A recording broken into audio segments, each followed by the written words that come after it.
In audit, we have something called as SA, the reverse of that, right? So this is the accounting standards, right? The generally accepted accounting principles which are to be followed by the management in the preparation of financial statements. And then the auditor, when he is doing the audit, he needs to follow the standards on auditing, right? The standards on auditing, right? What we call as the SA, the standards on auditing. But standards is one subset of the total standards that we need to study. As such, if you have a look at it, the standards that we have for audit or relating to the CA work, it is more called as the engagement and quality control standards, right? So we have something called as the EQCS. What does EQCS stand for? The engagement and the quality control standards. Okay. Now, as a chartered accountant, as a CA in practice, what are the types of engagements that you could be performing? It says as a CA, one, you could be doing your main bread and butter audit. Right? Then apart from audit, sometimes you could be appointed to do a review of the financial information. Right? So audit of financial information or review of financial information. What is common about audit and review is that both are post-mortem activities. Both are performed for the historical financial information. Right? Post-mortem. Right? So say if I am talking about the year 31st March 2030. Right? So say on 20th of April 2030, when you are doing the audit, issuing the audit report on these financial statements, then that is the audit or the review. Right? So audit review for the historical financial information. Then apart from audit review, what are the other engagements which can be performed by a CA? It says other assurance engagement other than audit review.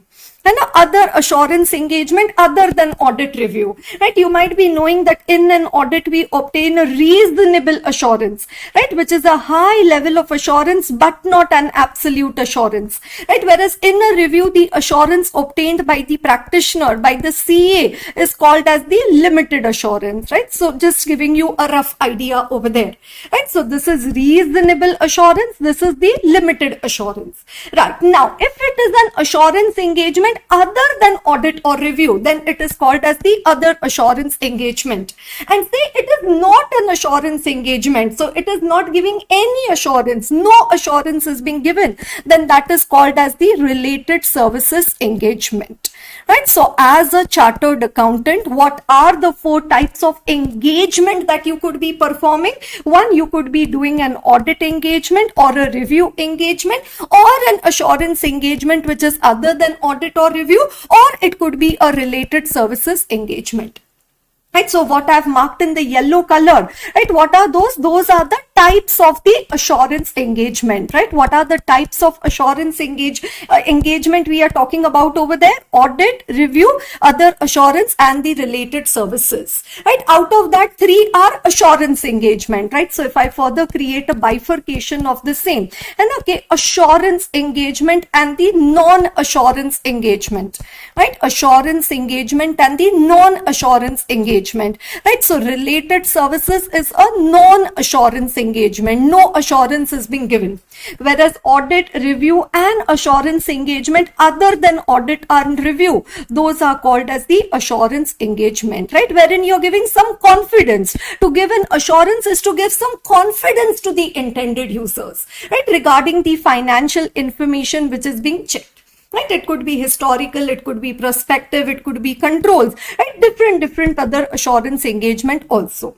Now, as the CA, when you are doing an audit engagement, you need to follow the standards on auditing. When you are doing a review engagement, CA, you need to follow the standards on review engagement. When you are doing the other assurance engagement other than audit review, then you need to follow the standards on assurance engagement. And when you are providing the related services, you need to follow the standards on related services. Right, so do you get what are the 4 types of engagement standards over there? Standards on auditing, standards on review engagement, standards on assurance engagement, and the standards on the related services. And whatever be the type of engagement that you are performing, whether you're doing audit or you're doing review